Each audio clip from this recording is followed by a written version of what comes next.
attempt on the part of the Nigerian Senate to delay the amendment of the Electoral Act. Our intention had always been to ensure that we do our best and we do it painstakingly, taking our time to ensure that what comes out reflects the yearnings and aspirations of all Nigerians. And also to be sure that the next election, all questions connected with the next election will be answered by the amendments to the Electoral Act 2022. But the social media already is awash with the fact that the Senate has rejected electronic transmission. That is not true. That is not true. Electronic transmission had always been in our act. And what we did was to return the electronic transmission, which had been in our act, and which was used in 2022. So please do not allow people to confuse you. If you're in doubt, we will make our final votes and proceedings available to you if you apply and you're entitled, so that you'll see. This Senate, under my watch, has not rejected electronic transmission of results. It's in my interest as a participant in the next election for such to be done. So please don't go with the crowd. Don't go with the crowd. We have retained what was in the previous provision. That's all we did. So if we rejected what was proposed by way of amendment and said, let's retain what was in the previous provision, the previous provision had made allowance, had made provision for electronic transmission. So it is still there as part of our laws. And I think we should be moving forward, not moving backwards. There is no way we can, in this era of electronics, will now be going backwards. So it's important to know that. So the membership of the conference. That is the president of the Senate, Godswill Akpabio, at the sitting yesterday, trying to explain what the lawmakers had done. Political platform live from Abuja, the nation's capital. I am TV Chaff is a talking point. My colleagues are here, Adebayo Bodrin and Kunle Adeoli. Gentlemen, welcome to the program. Good morning, TV. Good morning to Kunle in the studio, and good morning to our listeners out there, wherever you are listening to us in any part of the world. I pick one word from the Senate President's speech, which should just play back. We should be moving forward. Are we moving forward? For me, from my own reading, we are not moving forward. The new annex chairman explained yesterday that he went to India to watch their election and had interaction with the electoral body in India. And he picked one thing.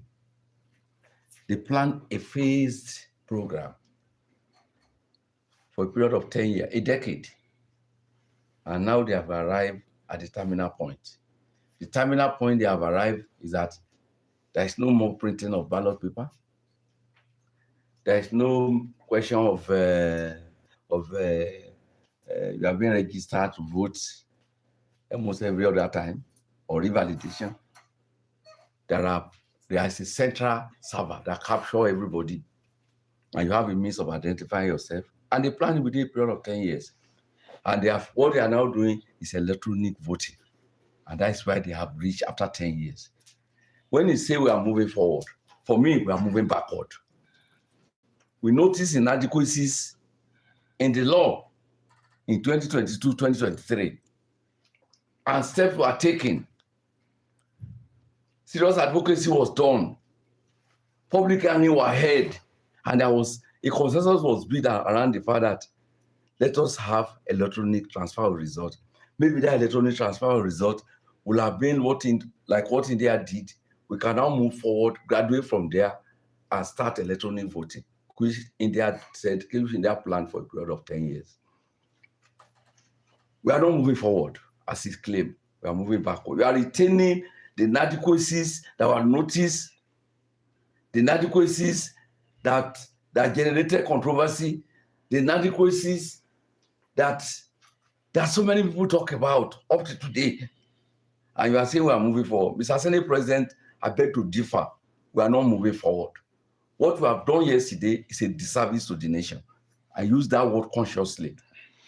It's a disservice to the nation because if inadequacies are identified and they are not rectified, and you are saying we are retaining them, then you are not helpful to the nation.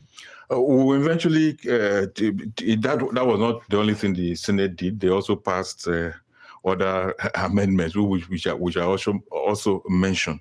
But Kunda Adewale, this is not the end of the process. Just before the adjourned sitting yesterday, the Committee for Harmonization was set up, the conference committee, the House will also do the same thing. So we have not seen the final copy of that bill yet. Yeah. Morning, TV. Morning to Bayo Bodori, and of course to all our listeners out there.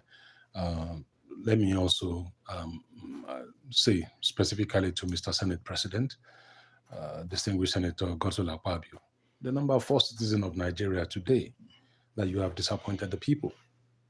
I'll give it to you straight. I'm shooting straight from the hip. The Senate number 3 citizen is number 3. Sorry, not number 4. The Senate has disappointed the people. The Senate has disappointed the people who elected them to represent them.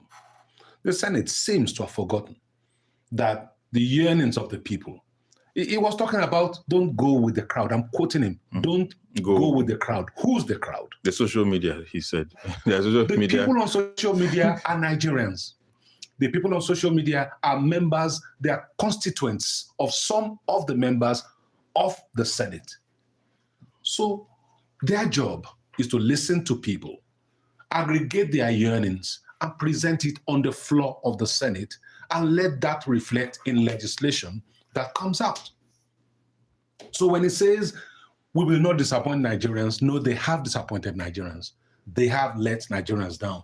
But you see, the door that is still open is the fact that there's going to be a concurrence. Thankfully, there's still going to be concurrence, and I'm hoping that the House of Reps will be able to swing something in favor of Nigerians. Because, like Bayo, I'm very disappointed, very, very disappointed this morning. And I think that, like you said, we're going to talk about a lot more of those provisions, some of them that were amended yesterday. For instance, the reduction of the notice of election from 360 to 180 days. That's from 1 year to 6 months. From 1 year to 6 months. What is the effect of that? All of these things have effect.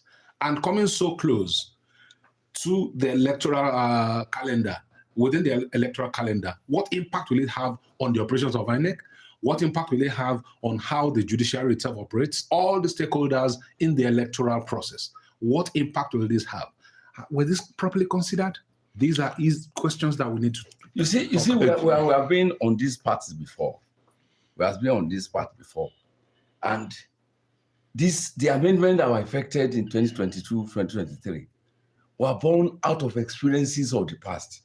So some of those changes, landmark changes, I would say, that were included in the 2022 Electoral Act, were meant to address the inadequacies of the past.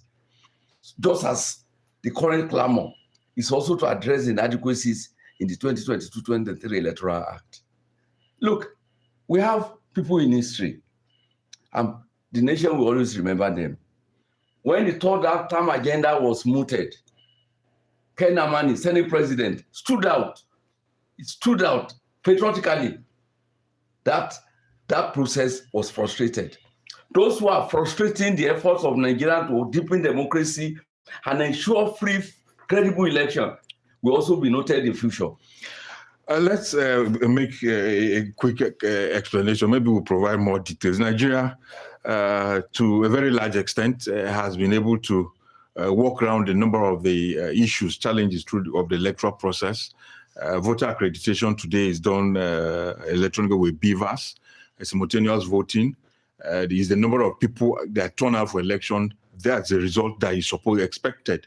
The ballot papers are expected, to be cast in the elections. Unlike those years where people will not turn out, and then at the end of the voting process, the party agents will agree amongst themselves, because they used to allocate 500 ballot paper polling unit. They will carry them and share, okay, PDP, you will have, APP, you will have this one, AD, you will have this, and they will share amongst themselves, share the money, the politicians, and go. That can't happen with what we have now. So to a very large extent, the voting process has been taken care of. But then the major challenge with Nigeria's electoral process today is collation of results. And that is where, and it starts from the polling unit.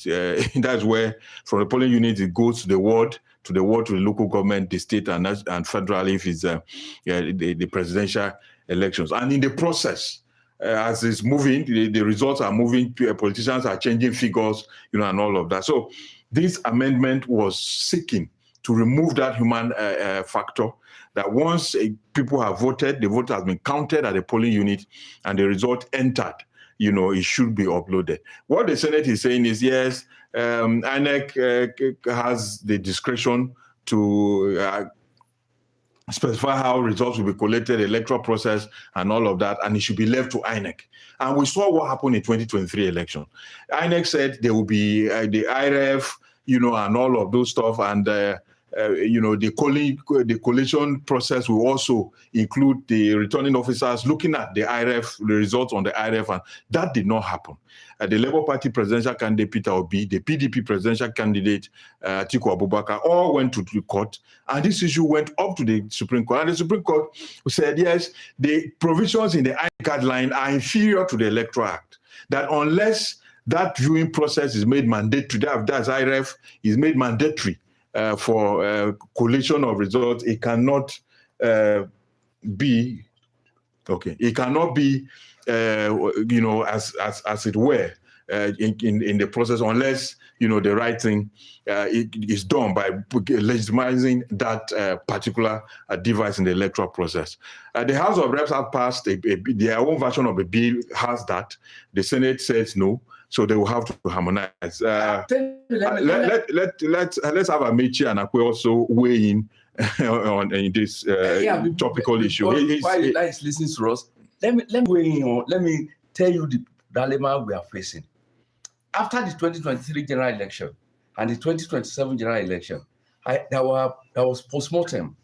One took place in Kaduna. Another 2027 general election? No, 2023. 2007. 2007 general election and 2003 general election. Okay. The one that brought Umaru Musa Yar'Adua to the one 2003 took place in Kaduna. The one in 2007 took place in Abuja.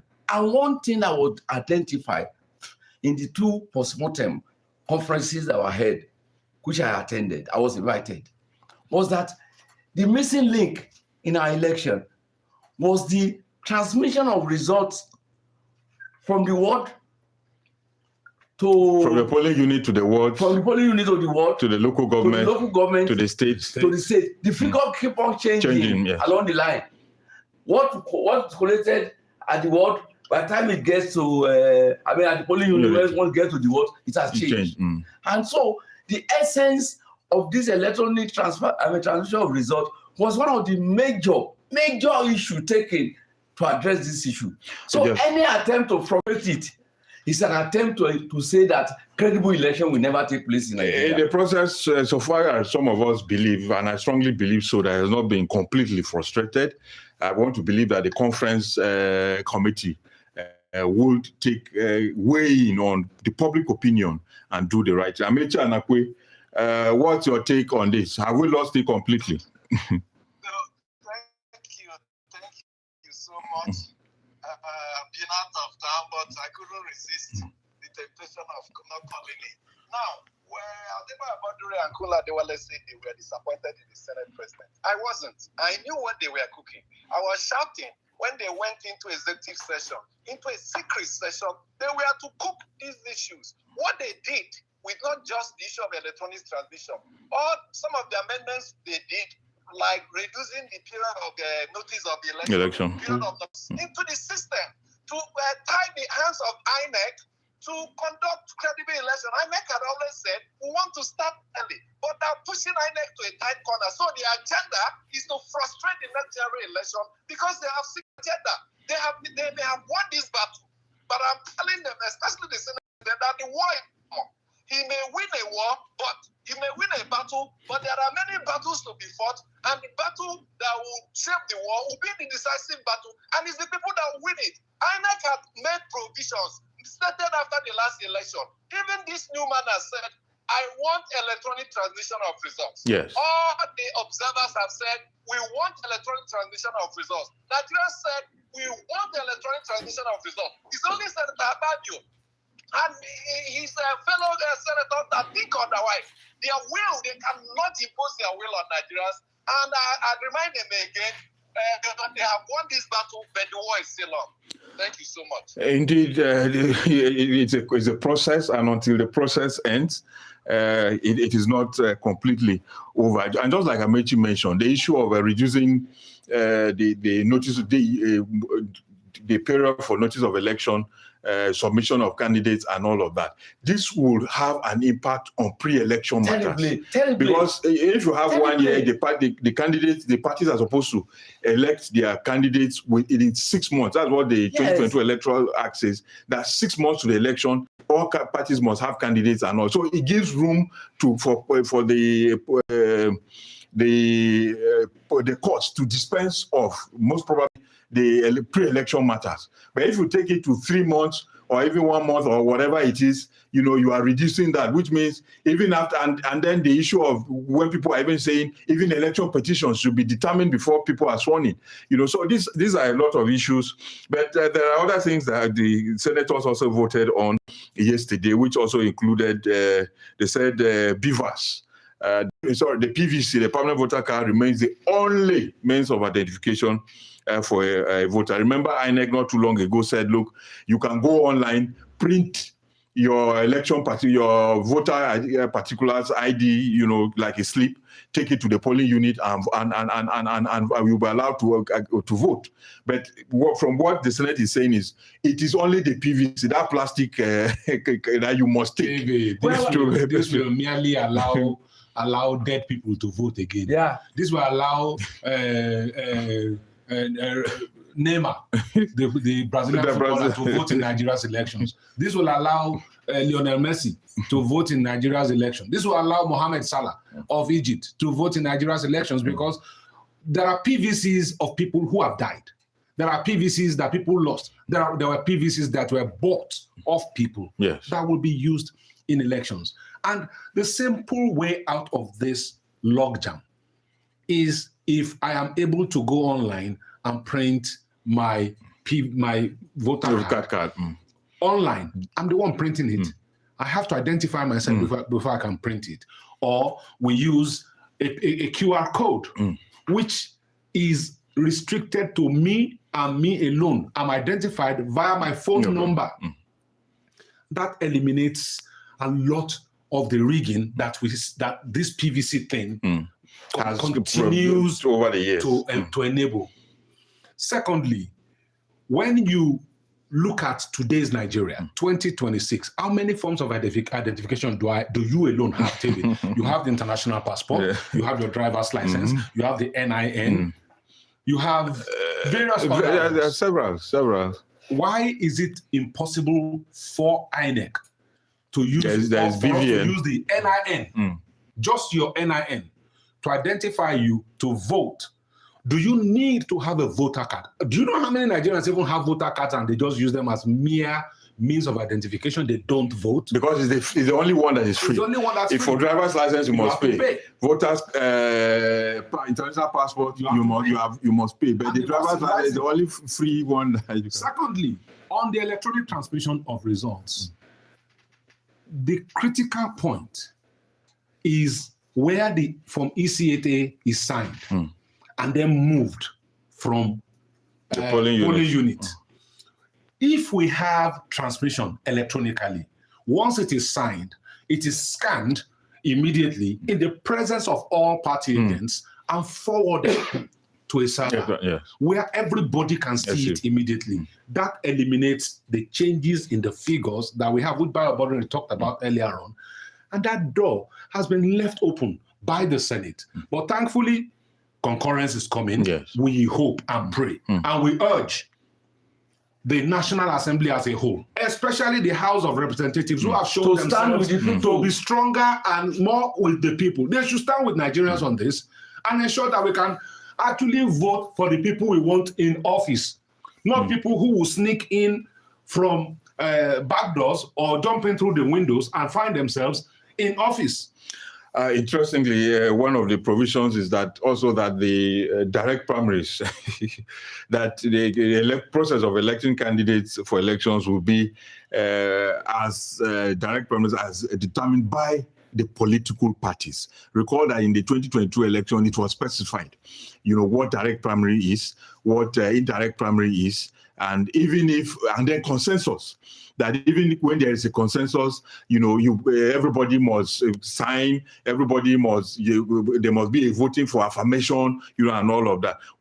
So all of that have been, shot in the heart. But we'll see if the conference committee or session will revive the Electoral Act Amendment Bill. The process is not over. That's the beauty of democracy. The senators most probably had their way yesterday, but then that is not all over. We wait to see what eventually will be the outcome. And the outcome will also be that Nigerians put so much pressure on the National Assembly to ensure that this particular piece, because it is practically about the only thing that ought to have been amended in that act. So we'll see how it turns out. But let's also listen to you. I know that a number of you are also weighing in on what happened in the Senate yesterday. Thank you, Mr. TV. Good morning, Nigerians. You're now listening to the Mail segment on Political Platform. I am Aricha Ojiti. And I am Aicheda Majakodomi. We begin with the issue of Electoral Act Amendment. And this is from Emeka Mba from Abuja, who says, "Good morning, crew members.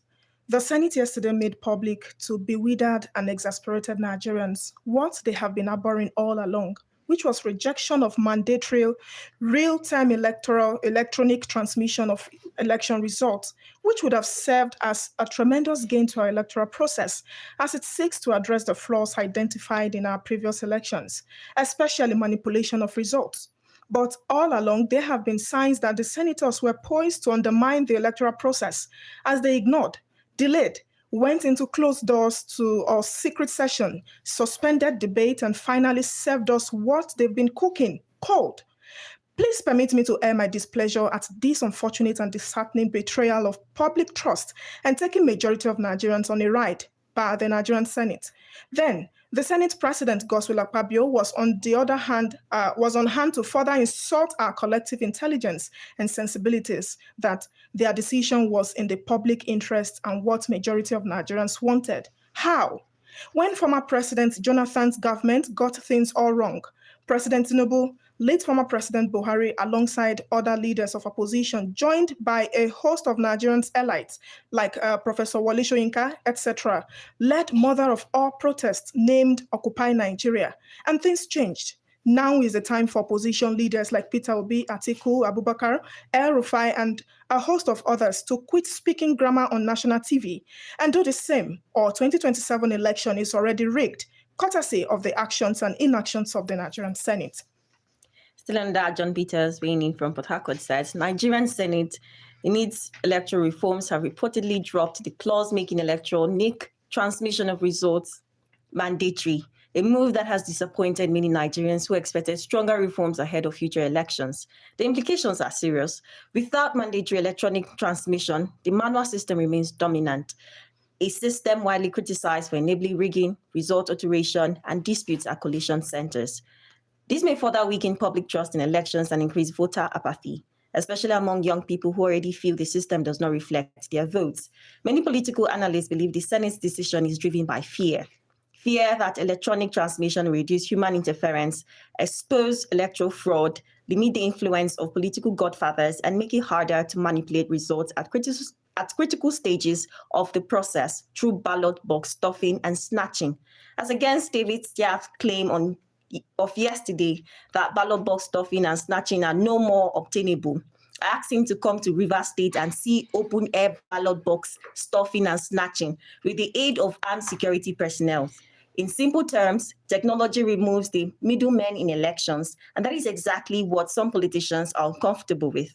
This development is likely to provoke anger among Nigerians who see it as an attempt to protect personal political interest at the expense of national credibility and democratic integrity. The solution is clear. Lawmakers must listen to the people. Civil society, media, and citizens must continue to demand transparent reforms, while INEC must be fully empowered to adopt modern, tamper-proof systems. The electronic transmission is not a threat to democracy. It is a threat to electoral fraud, and any system that fears transparency is a system Nigerians have every right to question. A transparent Nigeria must be possible. And on the same issue, Amechi Obochi from Kobo says, the Senate yesterday rejected a proposed amendment of Clause 60, subsection 3 of the Electoral Act 2022 that sought to make the electronic transmission of election results mandatory. What a country. If a provision meant to strengthen transparency in election is being discarded, one begins to wonder what exactly the Senate intends to amend, if anything at all. If I may ask, what is President Tinubu and his allies afraid of? The president currently enjoys the backing of about 30 governors, and his reform policies are widely discussed both locally and internationally.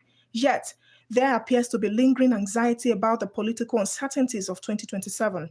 It is worth recalling that the PDP administration, despite its shortcomings, introduced key electoral innovations such as the permanent voter cards, PVC, smart card readers, CRS, BVAS, and the IREF portal. Nigerians are therefore justified in asking what the new democratic safeguards the Tinubu administration and the APC are bringing to strengthen electoral credibility. Credible election cannot thrive where loopholes that encourage manipulation are allowed to exist even before voting begins. The National Assembly, under the leadership of Senate President Godswill Akpabio, must carefully reconsider decisions of this magnitude, especially as the global community continues to observe Nigeria's democratic process. Pastor Yusuf Moses, writing from Ogun State, says, which way Africa?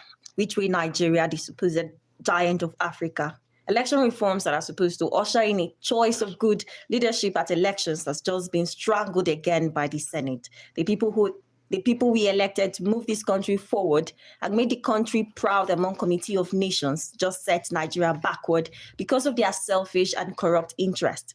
Every progress-hungry nation struggled to make their elections transparent, fair, and free so that her citizens and leaders will be respected among nations.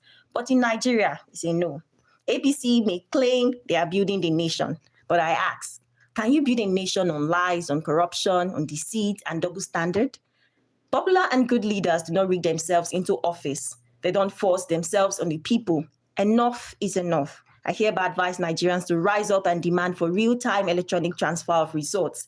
These are reckless decisions that normally invite the military to take over power when the people are fed up with democracy. May God help us in this country, and may the citizens rise up and head themselves and put aside sentiments of any sort. Amen. And this is all we can take on the mail segment this morning. Keep on sending in your mail to us at politicalplatform@dargroup.com. And you can also join us on our live stream on YouTube. Yes, at Raypower 100.5 FM, Abuja. A number of you are watching us live on that channel. Indeed, today we decided to take long meals because we know a number of Nigerians are passionate and we have to give them the right to express themselves. But we also have reports the president has ordered the deployment of an army battalion to Kayama local government area of Kwara State, where there has been I don't even know which word to use. The report, some conflicting figures of 130, 170 people killed. But when you see the videos of the funeral prayers, they will definitely break your heart. Indeed, insecurity is one demon that Nigeria needs to exercise, and very quickly too. Too much blood has been shed. It's time to rein this thing in fully. And technology is of great importance at this point, because from what we read, the reports we read, there were threats of an attack. Yes. there was a patrol, a military patrol. After the patrol left, the attack now happened. All of these gaps give room for a lot of speculation and a lot of doubt about the ability of the Nigerian security agencies and about the integrity of the fight against insecurity. So the real issue is Nigeria's government. According to the Constitution, the only business the Nigerian government has is to protect the lives and property of Nigerians, and that is a mandate that the government must carry out fully. Yeah. If I could very precisely, the welfare and well-being of the citizens shall be the primary responsibility of government. We have been told a lot is being done, but I think we need to intensify those efforts to ensure that this bloodshed is stopped once and for all. Unfortunately, schools were reopened in Kwara. I don't know what will happen now, whether the pupils will have to go back home, because there's no guarantee of safety. It's a major issue, and we hope that the right thing will also be done. Patrol, if you have such intelligence, I wonder why Patrol will just go and leave. It's almost like what happened in Kebbi, where people were withdrawn. Can questions be asked? Can people be brought to book on this? Can we also have reports in Kwande local government area of Benue State? I think about 4 or 5 people, including a police personnel. These are issues. These are issues. Mr. President, please, deployment of battalion, get results, get answers to the questions that are being asked. Too much life, too much blood. That's the program this morning. I am TV Jeff saying stay out of trouble and continue to be a good citizen.